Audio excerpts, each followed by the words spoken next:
gosh, what is happening? $300 a month just because of inflation. Think about the future and making sure you have an emergency fund. Crazy times like this hit, having that extra cushion between you and life is really a huge deal. But racking up credit card debt is not the answer. Hey guys, welcome to this episode of The Rachel Cruze Show. All right, we're gonna keep talking about inflation. Yep, we've done a couple of episodes on this, but it is a real problem and it's continuing to be a real problem.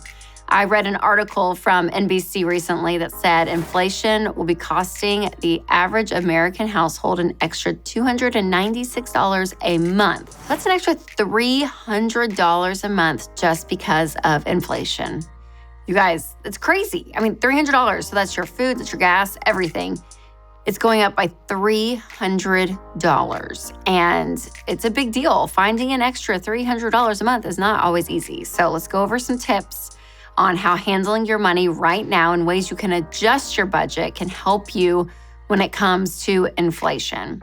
So using this article as kind of a springboard, this article calls out planning ahead. So thinking of things in advance, like when you're running your errands, so you're making fewer trips out and you're saving on gas. I would also say plan ahead to the future, like think beyond just your errands. Think about the future and making sure you have an emergency fund in place. Because when crazy times like this hit, having that extra cushion between you and life is really a huge deal. Now, in this article, they actually call out meal planning, which is a great way to save money. We talk about that a lot on this show. So you can check out the Rachel Cruze Meal Planner and Grocery Savings Guide, and it can really help you be more intentional with your grocery budget. So make sure to check that out. Also, being a smart shopper. So this means shopping around for the best deals. This means using coupons. This means buying in bulk if it makes sense. All of it. So I recently did a video on how to save money at Walmart. And we also have a ton of videos on price comparisons and saving money in stores, all of it. So I want all of those videos to be a helpful resource to you. Because again, just being intentional with that. I know it takes more effort and you're like, oh man, looking up different websites or even looking at different stores and prices. But listen, these little things, that can save you $300 a month just by doing that, by saying, hey, I'm gonna save a few bucks here or there. It's amazing what that does. It's easier, and I don't wanna say lazy, but it is just like, okay, I'm just gonna buy what I want when I see it, versus saying, no, I'm actually really going to be smart about my purchases. So be very intentional, you guys, shop around. Also, staying on top of your budget. We talk about the budget a lot on here, but it is the best way to stay in control of your money, even when the world feels completely out of control. I use EveryDollar, our budgeting app, and I go to it every day. But Winston and I, we do a budget every month. We do. We go and look at it because EveryDollar is great because you put in your monthly income and again, account for about an extra $300 in expenses because after your income, you're gonna list out everything you spend money on. And EveryDollar gives you categories. You can delete those if you don't want them. You can add more categories, but make it to your lifestyle. Make the budget to your real life. And then you put dollar amounts in the categories. The goal is your income minus those categories will equal zero. So every dollar of your income coming in is assigned to a category.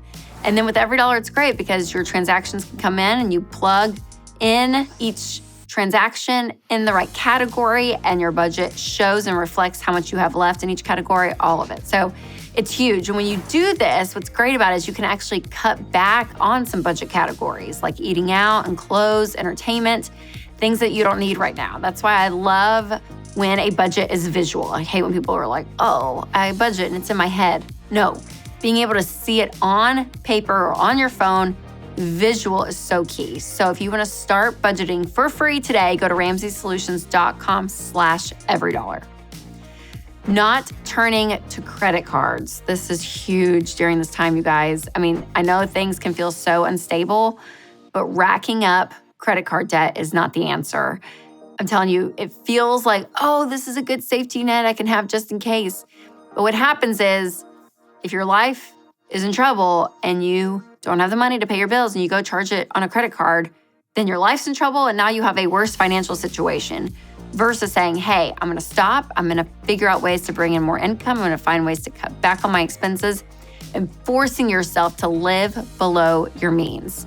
If you continue to dig a financial hole during this time, because it is difficult, right? I'm not giving you a pass. I'm not saying like, oh yeah, it's so easy. It is hard. You are making sacrifices. But if you don't do that and you continue to charge and charge and charge, you're going to look up, and you could go 10 grand in the hole. And then now you have that problem plus everything else. So stay on solid financial ground. Do not be tempted to take out a credit card and rack up credit card debt. Now, the article also says to not stop putting money into retirement.